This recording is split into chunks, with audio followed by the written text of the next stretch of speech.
Okay friends, आज हम लेकर आए हैं हाइब्रिडेशन का सेकंड पार्ट। फर्स्ट पार्ट में आपने देखा था कि हम किस तरह से हाइब्रिडेशन निकालते हैं किसी भी मॉलिक्यूल का।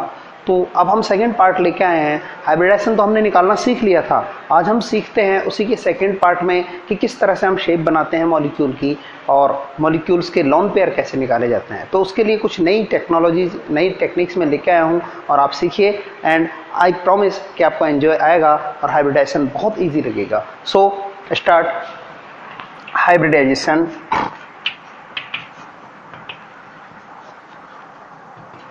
सेकंड, तो सेकंड पार्ट में हम देखते हैं कि सबसे पहले लोन पेयर कैसे निकाला जाता है। लोन पेयर निकालने के लिए हमारे पास बहुत सारी टेक्निक हैं। सिंपल टेक्निक बताता हूं मैं। हमारे पास है suppose ammonia molecule. Ammonia molecule में आप देखें nitrogen, this is the central atom, this is central atom. और सेंट्रल एटम के पास कितने वैलेंस इलेक्ट्रॉन है? 5। सेंट्रल एटम के पास जितने वैलेंस इलेक्ट्रॉन है उनमें से number of atoms attach with it, जितने एटम इससे अटैच हैं उन्हें माइनस कर दो। कितने एटम अटैच हैं हाइड्रोजन के? 3। तो सेंट्रल एटम के valence electron 5 minus number of atoms attach 3, तो कितने इलेक्ट्रॉन आते हैं? 2। और 2 इलेक्ट्रॉन मिलकर कितने पेयर बनाते हैं? 1 लोन पेयर। तो अमोनिया के पास है 1 लोन पेयर। अब यहीं पे इस रूल में थोड़ी सी प्रॉब्लम आती है। अगर हाइड्रोजन को अगर कोई भी एलिमेंट अटैच है किसी सेंट्रल एटम से तो हमेशा नंबर ऑफ एटम्स देखते हैं, लेकिन अगर हमारे पास ऑक्सीजन अटैच है तो एक ऑक्सीजन के लिए 2 इलेक्ट्रॉन माइनस करते हैं, लाइक दिस।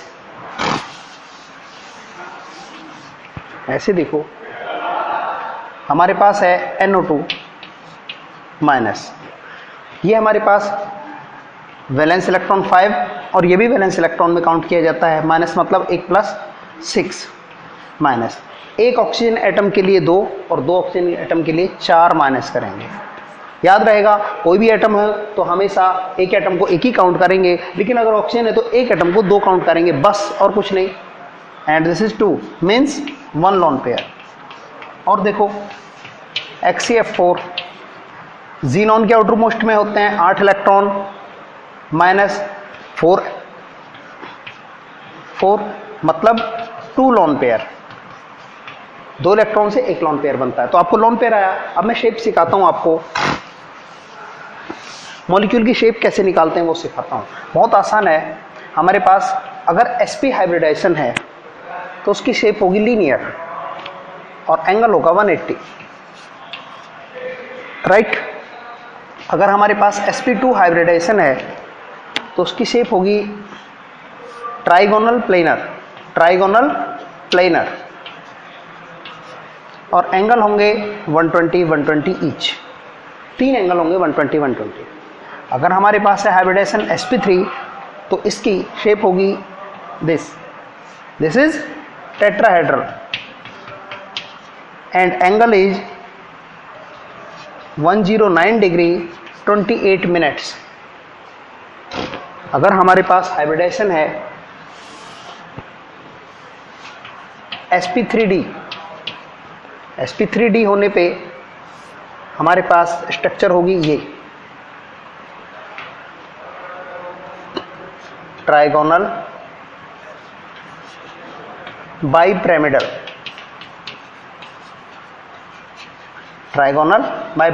एक पिरामिड ऊपर और एक नीचे, और एंगल होंगे 120 एंड 90। ये 90 के एंगल बनाएगा। ऐसे रख के देखो, इससे 90, इससे 90 एंड सो ऑन। अगर हमारे पास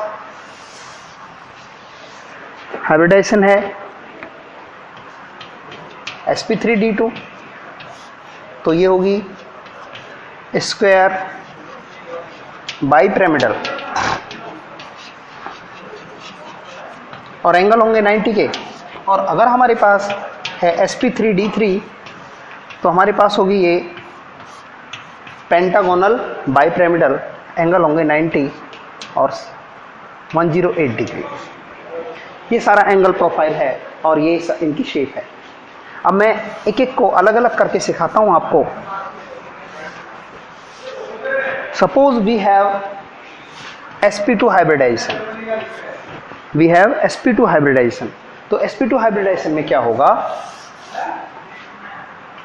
हमने स्ट्रक्चर ली, मॉलिक्यूल लिया SO2, SO2 का हमने हाइब्रिडाइजेशन निकाला 6, 12, 18.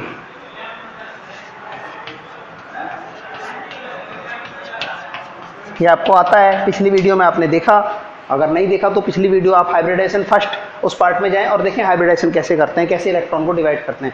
2 और 1 3, तो हाइब्रिडाइजेशन आया इसका 3. अब लॉन पेयर निकाल लेते हैं. वैलेंस इलेक्ट्रॉन 6 -4, 2 मीन्स एक lone pair,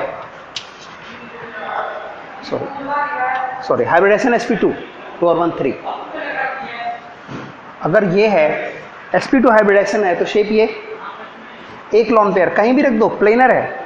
and lone pair do not participate in bond formation, hence the shape will be like this.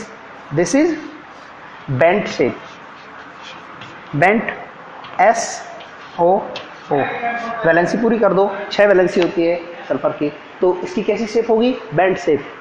अगर हमने इसकी जगह sp3 हाइब्रिडाइजेशन लिया है तो sp3 हाइब्रिडाइजेशन में आप देखेंगे लाइक अमोनिया,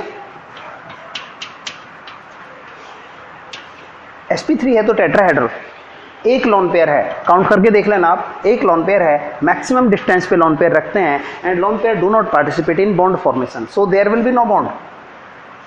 तो ये स्ट्रक्चर होगी पिरामिडल. और अगर 2 लॉन पेयर हैं लाइक वाटर, तो एक लॉन पेयर यहाँ और एक यहाँ, ये बॉन्ड बनाने में पार्टिसिपेट नहीं करेंगे. ऐसी 2 स्ट्रक्चर, ये कैसी शेप है, बेंट या वी शेप. ऑक्सीजन यहाँ और हाइड्रोजन यहाँ, नाइट्रोजन यहाँ, हाइड्रोजन यहाँ, लाइक दिस. अगर हमारे पास हाइब्रिडाइजेशन है sp3d, तो आप देखें sp3d में ये लो,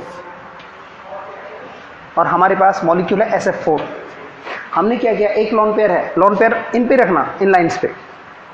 lawn pair do not participate in bond formation, जब बॉन्ड नहीं बनाएगा तो ये देखो कैसी शेप है, ये है, आपने देखा होगा, ये 2 स्टूडेंट इस पे सेट करो, कैसी शेप है, सीसो. सीसो ऐसा ही तो होता है, तो सीसो शेप. ये जस्ट मैंने आपको शो किया, दिखाया है ऐसे ही. लॉन पेयर ये. और अगर 2 लॉन पेयर हैं तो 2 लॉन पेयर के केस में आप क्या करेंगे, आपको दोनों लॉन पेयर रखने होंगे, ये भी बॉन्ड नहीं बनाएंगे. कैसी शेप आई, टी शेप. और अगर आपके पास 3 लॉन पेयर हैं लाइक XCF2, तो आप यहाँ, यहाँ और यहाँ रखेंगे, कैसी शेप बची, ये XCFF, ये लॉन पेयर, ये कैसी है, लीनियर. और अगर हमारे पास इसकी जगह हाइब्रिडाइजेशन है sp3d2, तो ये स्क्वायर बाई पिरामिडल. अगर एक लॉन पेयर है स्क्वायर पिरामिडल, अगर 2 लॉन पेयर हैं स्क्वायर प्लेनर. लाइक अगर हमारे पास हाइब्रिडाइजेशन है sp3d3, तो इसमें देखेंगे पेंटागोनल बाई पिरामिडल. अगर एक लॉन पेयर है, हटा दो, पेंटागोनल पिरामिडल. और अगर 2 लॉन पेयर हैं तो पेंटागोनल प्लेनर. तो ये हमारे पास हाइब्रिडाइजेशन का प्रोफाइल होता है. बस हमारे पास एक ही एक्सेप्शन है इसमें, वो है B2H6. अगर हम B2H6 देखें तो BH3, एक एक मॉलिक्यूल लेता हूँ, B के आउटरमोस्ट में 3 और 3, ये हुआ 6. मैं इसे 2 से डिवाइड करता हूँ तो यह आता है 3. मीन्स हाइब्रिडाइजेशन होना चाहिए sp2, लेकिन हाइब्रिडाइजेशन होता है sp3, क्योंकि इसमें एक बनाना शेप बॉन्डिंग होती है, जिसकी वजह से एक p ऑर्बिटल हमेशा यूज होती रहती है. तो जस्ट आप इसे याद कर लें कि B2H6 में हाइब्रिडाइजेशन sp3 होता है. थैंक्स. आप सब्सक्राइब करें और लाइक करें.